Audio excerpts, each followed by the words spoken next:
오늘은 산상변모 주일이고 말씀의 제목을 산상변화 산상의 예수님 그렇게 제목을 정했습니다. 우리는 일반적으로 한문 문화가 있어서 죽을 사자를 쓰지 않습니다. 엘리베이터에 사자가 있으면 피하지요. 아예 표기를 하지 않거나 아니면은 F자로 사청을 그렇게 바꾸어서 사용하기도 합니다. 어디를 가든지 무슨 열이 있든지 사자 열에는 가능하면 안 들려고 하는 것들이 있습니다. 많은 사람들이 세계 여행을 할 때 크루즈 여객선을 타고 그렇게 여행을 합니다. 그 크루즈 유람선에 없는 것이 17층이 없습니다. 그 17층이 없는 이유는 이태리 같은 경우에 그 17이라는 숫자를 바꾸면 다르게 됩니다. BIXI로 해서 XO로 저게 변형이 라틴어로 바꾸면 저게 과거형이 되어서 17층은 살아 있었다 하는 뜻이 됩니다. 그러니까 느낌이 안 좋죠. 살고 있다가 아니고 살아 있었었다. 여러분 수천 명이 타는 그 유람선에 과거형으로 생명이 있으면 어떻게 되겠습니까? 서양인들은 그래서 전통적으로 13층과 그리고 17층이 존재하지 않습니다.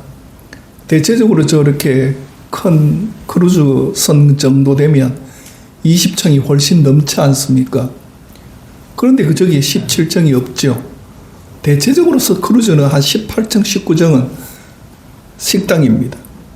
그런데 17층은 아예 만들지를 않습니다. 우리가 항공모함 하는데 미국이 운영하는 항공모함이 거기 수천 명이 탑승해 있습니다. 근데 거기 화장실이 한 650개 정도 있습니다.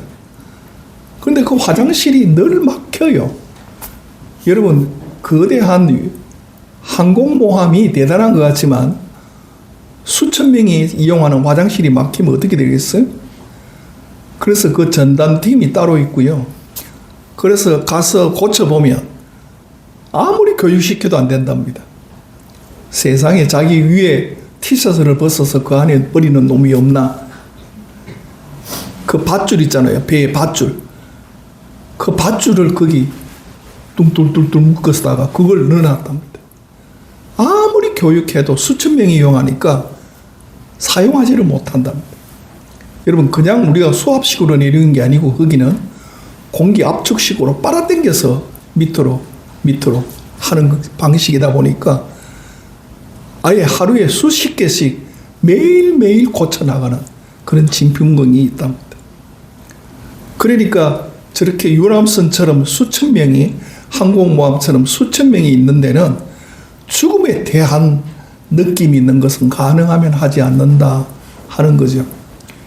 서양인들은 13층에 대한 13이라는 숫자를 좋아하지 않아요. 왜 그럴까요? 금요일을 더 좋아하지 않아요. 13일이 만약에 금요일이다. 그러면 아주 그날은 무조건 조심합니다. 일반적으로 13층이 존재하는 이유는 딴 데 있지 않아요. 여러분 저기에 예수님의 새우의 만찬에 유다가 지금 앞에 보면 소금병이 쏟아져 있죠. 그리고 유다의 손에 쥐고 있는 게 예수님을 팔고자 약속한 돈을 들고 있습니다. 그리고 유다가 예수님을 멀찍이 봅니다. 12제자와 예수님을 해서 숫자가 13명이죠. 저 13명이 최후의 만찬을 하는데 예수님이 유다 보고 너가 할 일을 하라. 그래서 유다가 뛰쳐나갈 때 그게 13번째 아닙니까? 저 프라이데이와 13이라는 숫자가 겹쳐지면 서양인들은 기겁을 합니다. 한 번은 우주선이 발사되었는데 아폴로 13호가 발사되었다가 여러분 아시죠? 발사되어서 8초 만인가요? 폭발됐습니다. 그래서 어떤 우주선이든 어떤 숫자든 13을 쓰지 않습니다. 그 이후로. 지금도 단 한 번도 유인 우주선에 13이라는 숫자 금요일 날 발사한 적이 없습니다. 뭐라 그래도 아무리 첨단 우주 장비를 실어도 이날은 피해서 발사를 합니다. 이유가 뭘까요? 이유는 딴 데 있지 않고 죽음에 대한 두려움입니다. 왠지 두렵고 왠지 죽음을 언급하는 것이, 여기에 죽음이 엄습하는 것이 무섭다 하는 것을 알 수 있습니다. 우리가 아는 대로 오늘 우리가 산상변모주일인데, 이 라파엘로가 지은 저 1520년에, 사실은 1520년에 아폴로가 30몇 살이죠? 죽었습니다. 갑자기 완성을 하지 못했죠. 중간에 저 그림이. 그 제자가 아마 뒤에 마지막 작업을 수습했을 것으로 제가 알고 있습니다만은, 저 그림은 두 개로 저렇게 나누어져 있죠. 아마 저게 헬몬산이고요. 헬몬산은 한 높이가 한 3,000m 되는데, 저기에 헬몬산은 한 중간쯤으로 봅니다. 마태, 마가, 누가복음이 다 함께 기록하고 있습니다. 요한복음은 기록하고 있지 않아요. 그런데 이 3복음서에는 왜 예수님이 저때 저기 산에 올라가셨지? 누가복음만 그 이유를 기록하고 있습니다. 때는 누가복음에는 밤에 그렇게 나옵니다. 그리고 그 다음날 내려오셨다, 그렇게 기록이 유일하게 남아있고, 그리고 누가복음에는 예수님의 제자들이 잠을 자고 졸고 있었다, 그렇게 봅니다. 기도하러 세 제자를 데리고 베드로와 야고보와 요한을 데리고 가신 예수님께서 지금 산상에 올라가셔서 갑자기 저들이 보는 가운데 변화되셨어요. 저 변형된 모습에, 여러분 저쪽 오른쪽의 그림은 바로 모세입니다. 책을 들고 있죠. 모세가 율법서를 들고 있는 거고, 이쪽 왼쪽의 모습은 엘리야입니다. 능력의 종이죠. 왜 만났을까요? 여러분 아시다시피 모세는 엑소더스를, 애굽에서 이스라엘 백성들을 끌고 나왔던 경험이 있습니다. 엘리야는 갈멜산에서 우상숭배의 바알 신들을 믿는 사람들을, 이스라엘 백성들을 거기에서 각성시키고 엑소더스 한 경험이 있습니다. 예수님은 산상수훈에서 밝힙니다. 내가 너희에게 이런 산상수훈을 통해서 새로운 믿음으로 갱신해라. 이 세 분이 이제 변화산상에서 만나서 함께 얘기하는데, 오늘 여기에 말씀은 딴 게 아니라 예수님의 죽음에 대해서 이야기하고자 하는 것입니다. 여러분 이제 가만히 보면 이 젊은 청년 라파엘이 저 37, 8인가요?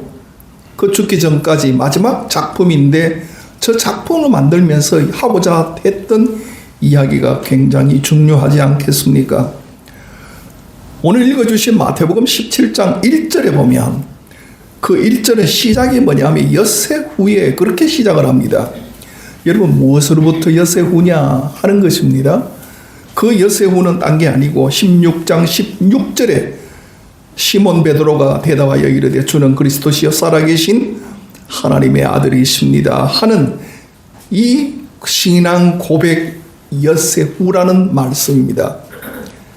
그러니까 시몬 베드로가 예수님은 하나님의 아들이십니다, 그리고 그리스도십니다, 구세주입니다 하는 그 고백 엿새 후라는 겁니다. 얼마나 놀랐겠습니까? 가이사라 빌립보에서 그 훌륭한 신앙 고백이 있고 난 다음에 엿새 후에 예수님은 뭐 하시러?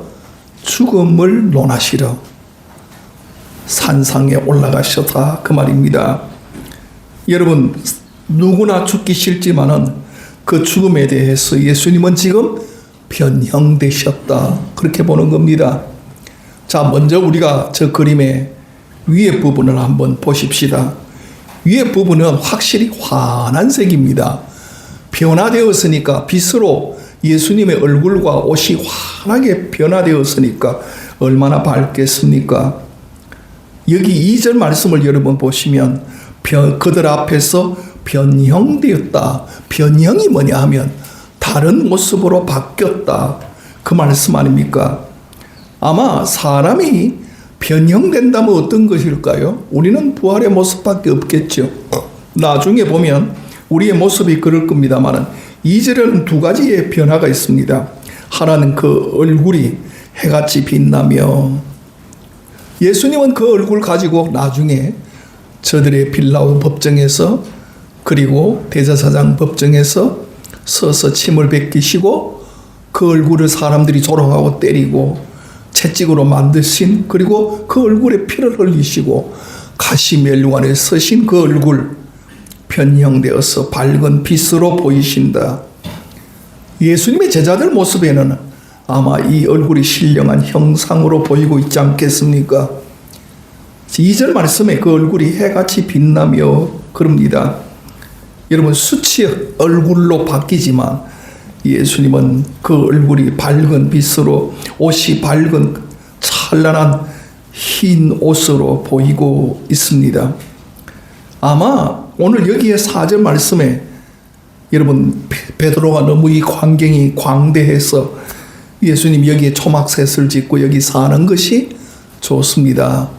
그 말씀할 때 예수님께서는 아니다. 5절 말씀을 보시면 갑자기 하늘에서 소리가 나면서 이는 내 사랑하는 아들이요 너희는 그의 말을 들으라, 그렇게 말합니다. 이 말씀이 성경에서는 11번 나오는 호련히라고 하는 현상입니다. 성경에 호련히 하는 현상이 11번 나오지만 구약에는 3번 정도 나오고요. 나머지 8번은 신약에서 나옵니다. 주로 신약에서 언제 많이 나오느냐? 복음서와 사도행전에 나옵니다. 사도행전 2장 2절을 보면 성령이 마가의 다락방에 임할 때 호련히 성령이 그들 가운데 임하사, 그렇게 나옵니다. 하나님의 임재가 있으면 그 하나님의 임재는 호련히 그럽니다.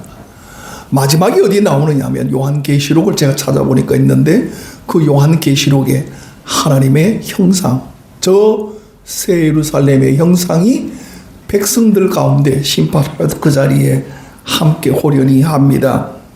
여러분, 하늘에 구름이 덮였습니다. 그런데 거기에 성부 하나님이 임재하십니다. 내 사랑하는 아들이다, 내 기뻐하는 자다, 그 소리를 듣고 있습니다. 누군들 예수님의 그 변형되는 모습에 여러분 거기에 살고 싶지 않겠습니까? 저는 저와 여러분이 바로 이러한 신앙을 갖고 있으면 위험하다, 그렇게 봅니다. 늘 교회가 좋사오니 어떤 사모님이 너무 목사님 보니까 늘 강대상에 하는 말과 집 방구석에서 하는 모습이 달라서 차라리 여보 내가 이불 들고 할 테니까 당신하고 나하고 강대상 밑에 살자 그랬답니다. 그 강대상이 산 위 아니겠습니까? 거기만 살면 좋겠다 하는 거죠. 우리가 교회당에 들어오면 교회당 밖 안은 확실히 다르죠. 밖에 나가면 다르고, 그러니까 마음과 신앙의 고백 속에 여기가 좋사오니 초막셋을 짓고 살자, 위험한 신앙이라는 거죠. 여러분, 누구나 그러고 싶습니다. 높은 산이 거친들이 초막이나 궁궐이나 내 주 예수 모신 그곳이 그 어디나 하늘나라, 우리가 이해하고 동의합니다. 그런데 그 교회 안에만 머물러서 집사님, 장로님, 권사님, 목사님 그러고 있으면 세상 밑은 어떻게 하자는 겁니까? 오늘 우리가 신앙생활 속에서 은혜도 받고 경험도 하고 하나님이 우리 가운데 주시는 위로가 있고 기쁨이 있습니다. 그러나 그것은 세상 밑으로 내려가야 할 충분한 자양분이죠. 그 무게를 가지고 나가서 세상 밑에서 싸워야 되고 승리해야 될 십자가의 깃발 아니겠습니까? 두 번째, 여러분, 변화산 밑에 저 사람들의 모습을 보십시오. 9명의 제자와 어린 아이의 귀신 들린 아이와 부모와 이 많은 사람들이 있습니다. 해결책은 저 위에 있다고 제자들 중에 어떤 사람은 손가락질로 저 위를 지금 가리키고 있습니다. 그리고 아이는 지금 귀신에 들려 있습니다. 아이 아버지는 어떻게 할지는 모르는데, 그런데 여러분 가만히 보십시오. 밑에 있는 사람 누구도 손가락은 해결책은 저 위에 계신 예수님이라고 이야기하지만 눈을 한번 보십시오. 저 밑에 저 많은 사람의 눈이 한 명이라도 위를 봅니까? 보지 않습니다. 문제는 여기 있다는 거죠. 산 아래에 많은 사람들이 해결책은 예수님이라고 이야기는 하고 생각은 하지만 그 위를 쳐다보고 있지 않습니다. 우왕좌왕하고 위쪽에 해결책이 있다고 변하는 저기에 있다고 쩔쩔매고 있지만 여러분 15절에 이제 예수님께서 내려오실 때 15절을 가만히 보십시오. 15절의 변화가 어떻게 시작되는가? 주여 내 아들을 불쌍히 여기소서. 지금 밑에 상황을 단 한 줄로 평가하는 가장 긴박한 모습입니다. 오늘 우리가 이 문제를 갖고 삽니다. 주여 나를 불쌍히 여기소서. 주여 내 아들을, 주여 내 딸을, 주여 내 가정의 문제를 긍휼히 여기시고 해결하여 주시고 불쌍히 여겨달라. 자비를 베풀어 주세요. 여러분 우리는 이 문제 누구나 갖고 있습니다. 마음속에 이 문제가 해결되면 좋겠습니다. 이 아버지가 울부짖고 있는 지금 이 가운데 여러분 이 믿음에 흔들림이 있습니다. 그런데 여기 예수님께서 17절에 뭐라고 해결책을 이야기합니까? 믿음이 없고 패역한 세대여 라고 이야기합니다. 믿음이 없고 하는 말은 올리고 피스토스라고 하는데 믿음이 부족하다 그 말입니다. 이 공간복음에는 믿음을 가장 대표적으로 표현하는 것이 뭐냐면 겨자씨 비유입니다. 꼭 겨자씨 하나를 뿌리면 그게 싹이 나고 거기에 나무가 일어나는데 예수님 말씀은 뭐냐면 너희에게 겨자씨 하나를 만한 믿음이 있으면 이 산을 옮겨서 저 바다에 던지우려 해도 던져지는 믿음이 있다는 거죠. 오늘 우리 삶 속에 이 17절의 말씀은 우리는 평생을 교회를 다녀도 우리 마음속에 내 믿음이 연약하다 하는 것은 확실히 경험하고 있습니다. 많은 체험도 했습니다. 경험도 했습니다. 믿음 가운데 그래도 살아왔다고 합니다. 그런데 예수님은 다시 17절에서 이야기합니다. 믿음이 적다 합니다. 믿음이 적고 패역한 세대다. 자, 이제 마지막으로 산 아래에 내려온 예수님 앞에 어떤 모습으로 우리가 가야 하느냐 하는 겁니다. 산 위가 좋지만 산 아래에 내려가야 합니다. 9절 말씀을 보십시오. 그들이 산 아래에 내려올 때에 말합니다. 우리는 세상의 현장 속에 내 삶의 장소에 가야 한다는 거죠. 산 아래는 여러분 지금 물에서 쓰러지고 불에서도 쓰러지고 귀신 아이가 거품을 물고 자기 정신을 차리지 못하는 그런 변화하지 못한 세상 속에 우리는 던져지고 가야 한다는 겁니다. 그러면 문제는 어떻게 가야 하느냐 하는 거죠. 여러분 해결책이 8절에 있습니다. 8절에 놀라운 장면이 하나 있습니다. 제자들이 눈을 들고 보매 오직 예수 외에는 아무도 보이지 아니하더라. 저는 여기에 우리의 신앙의 해결에 마스터 키가 있다고 생각합니다. 은혜를 받고 경험하고 그리고 새 믿음과 결단으로 산 아래에 내려가는 사람은 예수님 외에는 다른 것이 보여서는 안 된다고 믿습니다. 우리 가운데도 믿음의 자화상은 다 있습니다. 내가 나름대로 그래도 믿음 가운데 살았어. 내 믿음의 연소가 그래도 얼만데. 그런데 여러분 중요한 것은 내가 살아있다는 것이 변화라는 것이 완력으로 됩니까? 힘으로 됩니까? 그러지는 않아요. 변화라는 것은 바로 이 8절의 놀라운 경험을 내가 하는 겁니다. 예수님을 만날 때 많이 가능합니다. 내가 어느 문제, 어느 상황, 어느 장소를 가더라도 예수님과 함께 출발해야 합니다. 예수님 밖에 보이지 않더라. 예수를 믿으면 환경도 변하고 사람도 변하고 그 모든 여건들이 변하기 시작합니다. 변화라고 하는 것은 초월한다는 거죠. 여러분, 변화라는 것은 내 마음에 내 뜻대로 되지 않아요. 그렇기 때문에 우리는 변화를 가지고 오늘을 살아가고 있습니다. 요즘 한국교회 진단 리포터 이런 시사 프로그램들이 많습니다. 한 번은 보는데 그런 이야기를 하는 분을 눈여겨봤습니다. 어떤 사건이 하나 있었는데 요즘 겨울이 불이 많이 나지 않습니까? 불이 많이 나서 소방수들이 차들이 와서 차를 수십 대 대고 이제 거기 본부가 차려지고 불을 끄기 시작할 때 무조건 물을 퍼붓지 않는다는 거죠. 그 소방수들은 우리 생각에는 무조건 퍼나다가 그냥 뿌리고 그럴 것 같은데 저들은 그렇게 하지 않고 불이 난 저 시점이 어디냐, 불이 발화된 곳이 어디냐를 먼저 찾는답니다. 그 불길이 지금 막 올라가고 연기가 수십 미터 올라가는데 발화된 지점을 찾아야 거기부터 공략을 해야 불이 빨리 금방 꺼진다는 거예요. 여러분, 불의 시작은 여기고 여기서 휘발유나 뭐든 야단한 기름이 올라오면서 불을 지금 넓혀가는데 여기 끝자락에 불이 붙었다고 여기만 끄고 있어는 안 된다는 거죠. 불이 발화된 지점, 시작된 지점이 어디냐, 이걸 빨리 사람들이 찾는다는 거죠.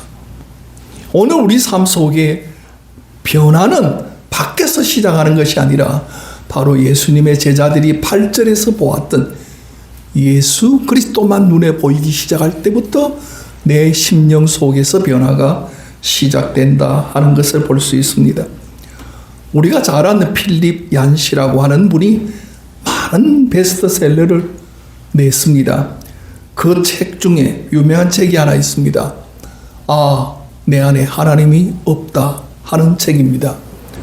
오늘 저와 여러분의 신앙인으로 지금까지 그래도 세월 동안 살아왔고 오늘 신앙인으로 하나님 앞에 예배하는 이 시간이지만 정말 내 안에 하나님이 있는가 없는가부터 진단해야 할 것입니다.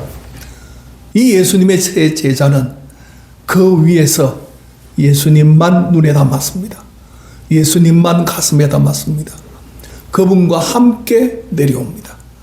그리고 예수님이 함께하는 곳에 문제가 해결되는 모습을 뒤에서 계속해서 귀신 들린 아이를 고치는 것에서 볼 수 있습니다. 다음 주부터 우리가 이제 사순절 첫째 주일이 시작됩니다. 변화 산상주일은 반드시 사순절 전에 시작을 합니다. 오늘처럼. 왜냐? 이제 다음 주부터는 십자가가 시작됩니다. 죽음을 앞두고 있는 예수님이 제자들과 함께 공유하려고 했던 것은 어떤 두려움과 상황의 문제가 아니라 이 문제 앞에 죽음이라 할지라도 믿음으로 시작하는 겁니다. 내 믿음이 나를 변화시키고 이 변화는 우리에게 새로운 시작과 놀라운 치유와 능력을 주시는 예수 그리스도 앞에서 시작된다는 것을 믿고 나아가시기를 주의 이름으로 축원합니다. 아멘.